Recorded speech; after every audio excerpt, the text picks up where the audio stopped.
Alrighty, yo, what is going on everybody? It's your boy Mr. DDG94 back with another reaction video. Today we finna react to the Haters Guide to the 2024 NBA Finals. This is by Urinating Tree.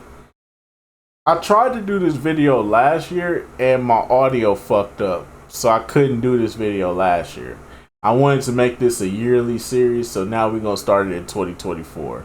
So this is now going to be a yearly series going forward. The Haters Guide to the 2024 NBA Finals. Because the NBA Finals start today. I got to get y'all hyped up. Definitely going to be reacting to Game 1. Don't worry, we will be reacting to Game 1. And yeah, without further ado, let's get right into it. Witness the NBA playoffs. The injuries have been brutal. The action intense.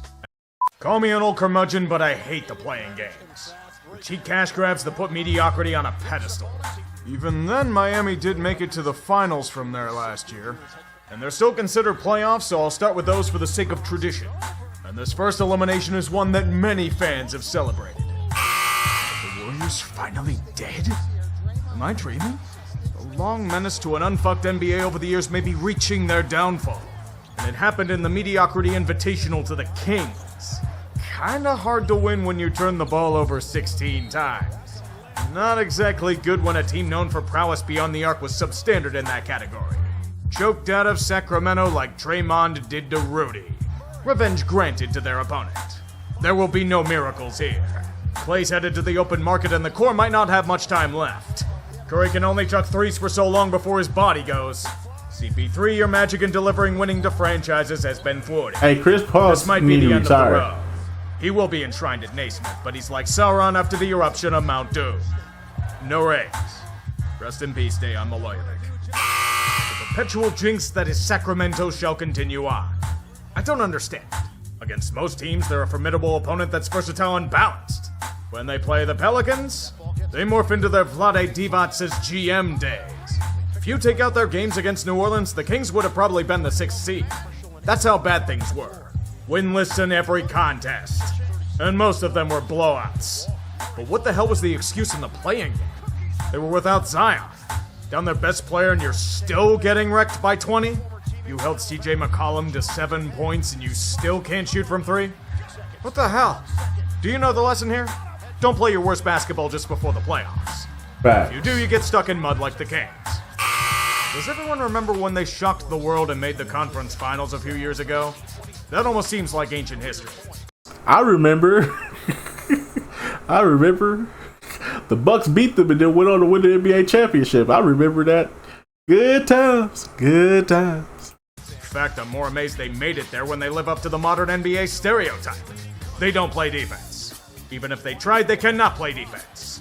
An open door to showcase the offensive talents of their opponents. Sure, blame injuries, but when you're getting the doors blown off you by the fucking Bulls, it's time to look in the mirror. This franchise needs a hard reset. When the rumors of trading away DeJounte and Trey are as rampant as they are, it's inevitable. Do you really want to build around a guy with a minus 27-point differential on the floor? Things are a mess and the organization's a shit show? Nah, best to bury your head in the sand. The Hawks won the lottery. It's gonna mask a shitload of issues. Oh no. Detroit got the 5th pick again? That's cruel and hilarious. I'm more surprised that the Bulls managed to beat the shit out of a team before this moment. This is entirely predictable from the organizational equivalent of limbo. Getting scorched by the Heat. A group without Jimmy Buckets at that. If that doesn't scream middling dog shit, I don't know what does. Somewhere Sam Hinkie and Sam Presti wake up in a cold sweat. Chicago needs to be nuked. They have nothing that signifies a playoff caliber roster and are trying to bash through a brick wall with a foam dodgeball. Not to mention DeRozan's a UFA. This is the failure of the playing game. It gives teams like this pretend relevance so they can say nothing's truly wrong.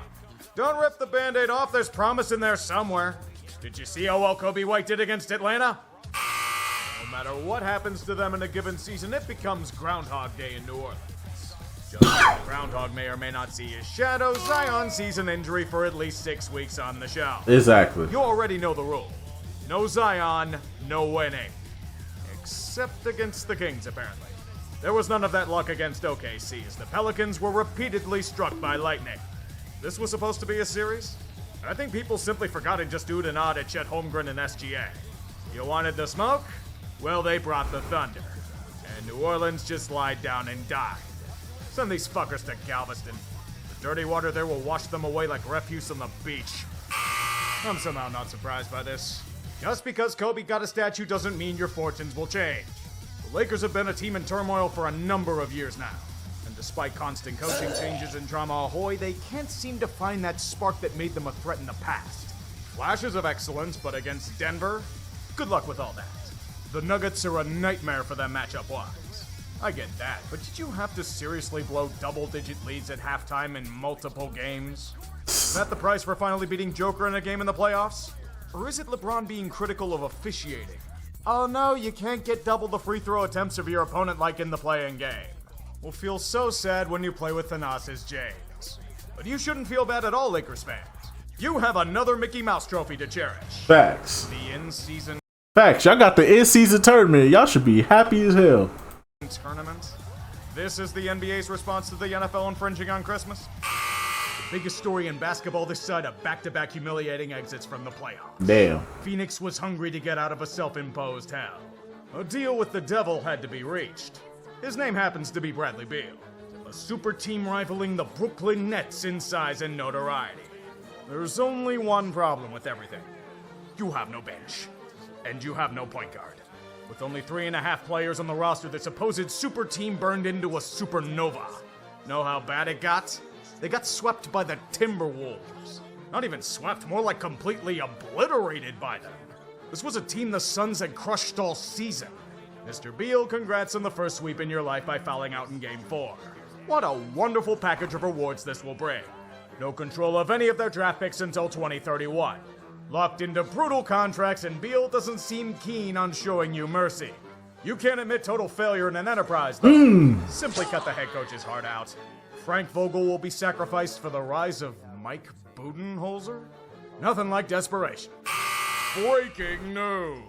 James Harden is upset. I repeat, James Harden is upset. Again? A situation that's never played out in his career. He's off to greener pastures to form a championship core with a team that doesn't get close to it. Strange for the Lakers' little brother with a white-hot start to simply wilt like an old flower, but traditions cannot be forgotten. Another notch of failure is added against the Mavericks. What do you think happened? Like the sun setting in the west, Kawhi suffered another injury. Right knee inflammation put the Clippers up in flames. No load management in the world could save them from Luka's wrath. The only reason why more people aren't laughing at the Clippers is because Phoenix happened. Yet even then, the questions linger on. It starts with PG-13. He may have played his last game in LA.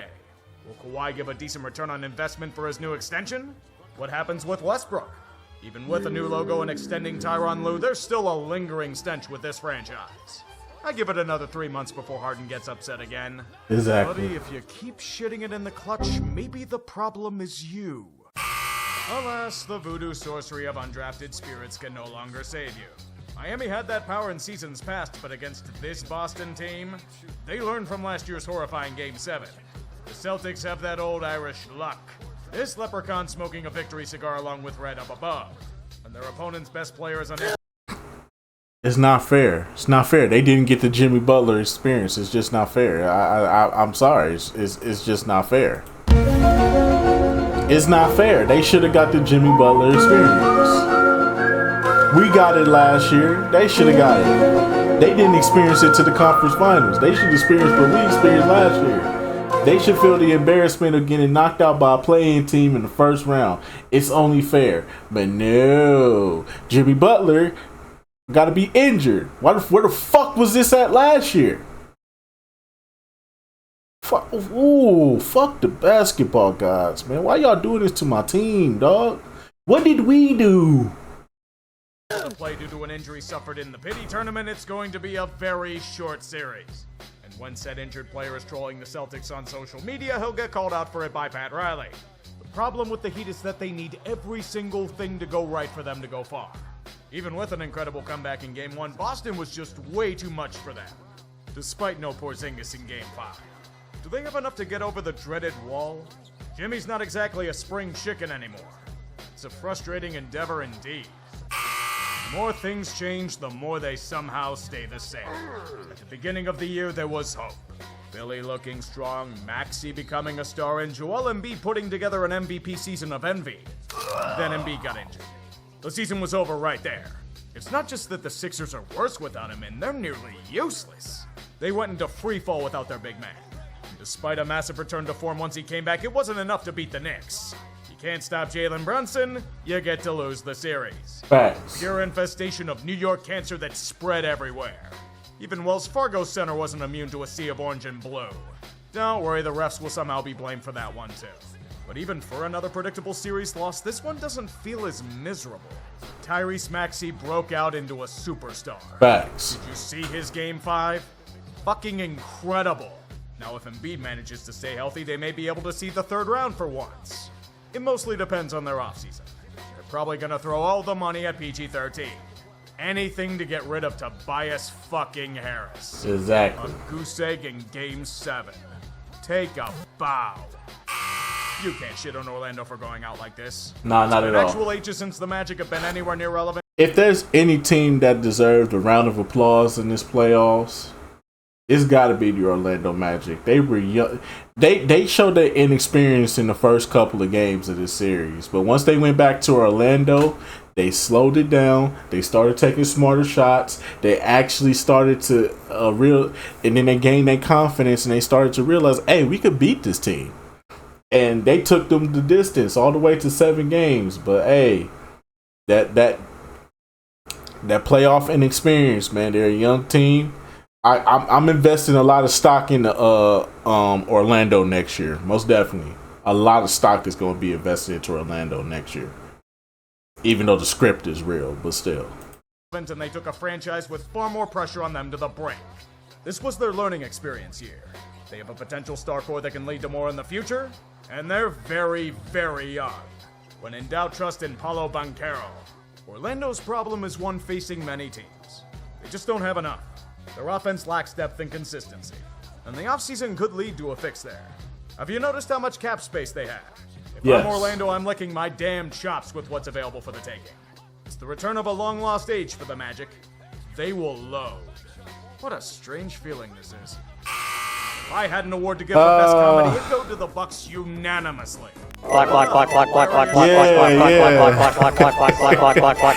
Yes. So y'all heard about Trump lately? Have y'all heard about Trump? He got indicted. That's crazy, man. That's crazy, dog. Man, I'm rooting for Trump too, man. I hope Trump. I'm rooting for Trump. Trump 2024, man. Trump 2024, man. For real. I think it's only right, man. You know what I'm saying? Fuck Joe Biden, man. Fuck Joe Biden. Oh, man. Oh, man. Hopefully, Donald Trump can still get in office, man. Even if he do gotta go to jail. Hopefully he can run the country from the jail cell. That'd be cool. You know what I'm saying? All good, though. All love, though. It's all love, though. Yeah. Shout out to Donald Trump, man. Trump 2024. Alright. And I'm thanking you for knowing exactly what a pro wants, what a pro needs. Whatever makes me happy sets me free. And I'm thanking you for knowing exactly what a pro wants, what a pro needs. Whatever makes me You deserve to lose with that fucking commercial alone. Short the shit out of AT&T. Come on now, Don't be too dog. upset, OKC. With Come on, the man. roster, you'll be back. Title defense, huh? What the fuck was that? Is this supposed to be the mark of a champion? The Nuggets were two contrasting franchises against Minnesota. First 2 games, fucking terrible, smacked around at Mile High. Somehow unable to stop a damn ant and 2 giants by his side. Then bring reality into the picture with 3 straight wins. Their true potential realized to the brink. Endless chances to finish off and bury these Wolves in a mass grave. So what the hell was Game 6? Denver went to shit. Actual shit. Damn. How do you not score double digits in the 4th quarter? As a team. And Game 7 turned out to be even worse. Championship contenders tend to hold 20-point leads, you know. Did anyone show up in this series besides Murray and Joker? Michael Porter Nope. Jr.? You there? Maybe they can make a three-pointer when needed. Good lord, what an absolute disaster. Minnesota saw a complacent team and That was some pounced. bullshit right Fans there. just teabagging your Rudy way. Goofy Goober of all people hit that shot. Humiliating than that Brazilian Twitter account. Dad Donovan's been from New York, cheering his son on. When will people learn? We've been over this fucking scenario countless times over the last decade, yet they keep tempting fate. It's like the Candyman. Say you want Boston 3 times in front of a basketball court. Don't be shocked about what happens as a result. The Celtic Candyman likes to take a pound of flesh or 6 from those that call to him. As he swings his knife, he took out a bunch of players. Donovan Mitchell out for the last few games of the series. Then comes back and takes out LeVert Allen too. Slaughtered. No mercy. Everyone and their mother's now pissed at Jarrett, but it's indicative of the Cavs franchise. They've stalled out, not developing as expected. Chaos and concern around every corner. JB Bickerstaff's seat is searing hot as the team keeps collapsing in big situations. Are the lights still too bright for them? Where do they go from here? Hope for the third coming of La GM? Better luck of winning the Powerball. Then transported to the mid-90s.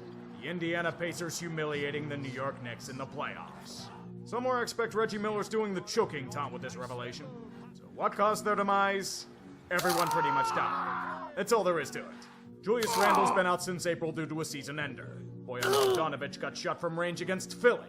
Mitchell Robinson lost his ankle again in game 1 of the damn series. Fucking Joel. Said to get finicky at the worst possible time. Jesus Christ. And add even more on top of that.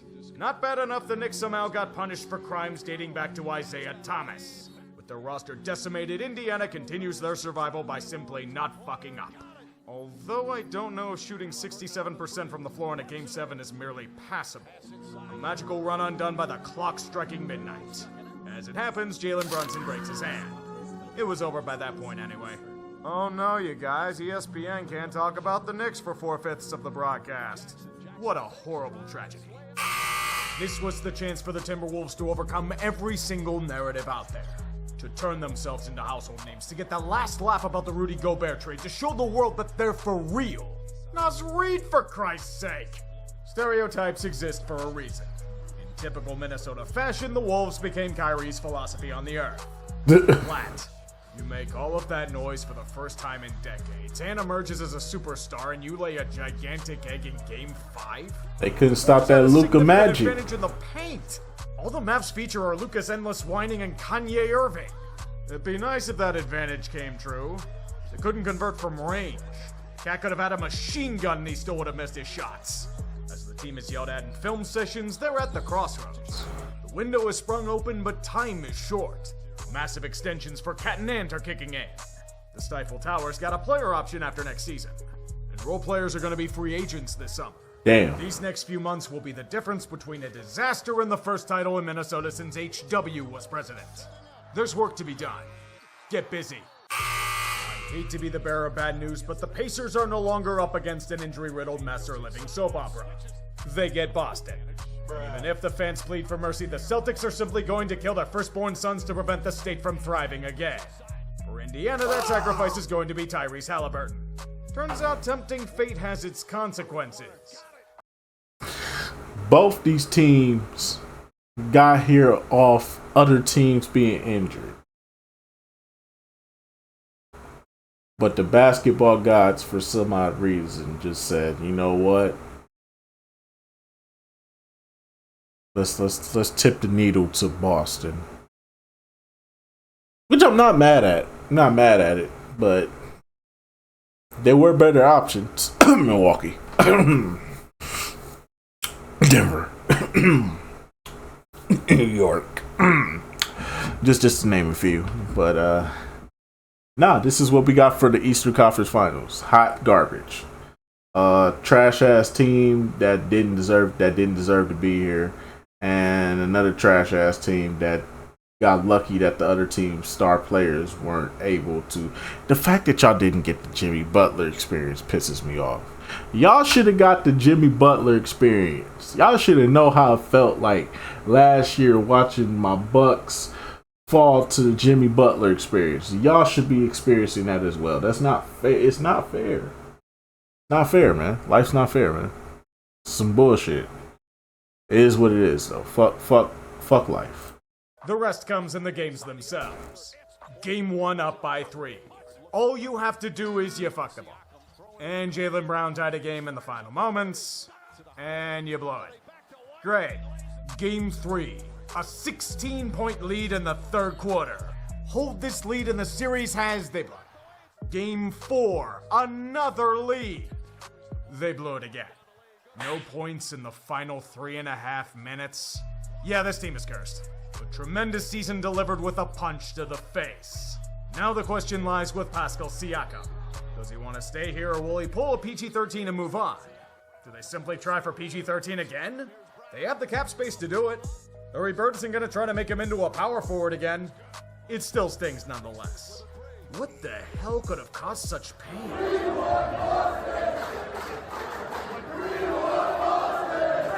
And you got what you wanted. Congratulations, Indiana. You played yourself. You played yourselves. Fuck y'all. Fuck Indiana. Every damn time. Fuck them Oh, Indianimals. what fantastic shit shows we had on display here. The super teams crumbling into dust sprinkled on top of an endless wave of injuries to key players. It's a war of attrition, and there are only 2 teams that remain standing. Dallas against Boston. And I wonder what side most of the world's gonna be on. Quite impressive of the Mavericks to revive from, let me look up the words I said about them last year. A gigantic train wreck.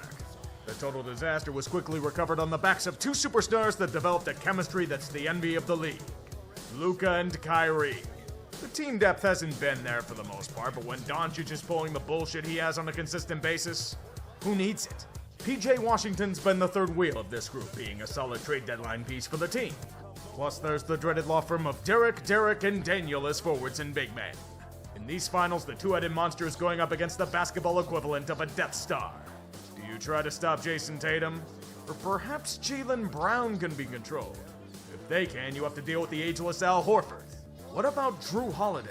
Trash. Let's realize that Boston was the real winner of the game. Traitor. Let's not forget the Swiss Army knife known as Derek White. Also note that Porzingis was out for a good chunk of these playoffs.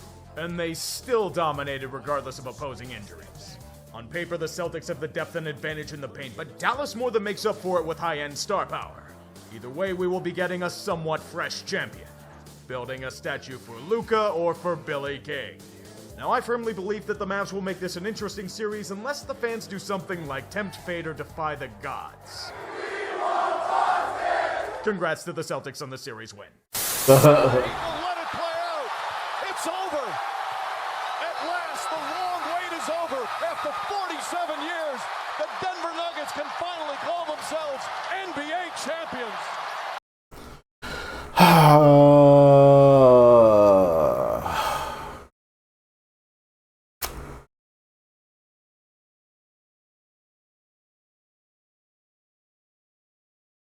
Dallas in 6.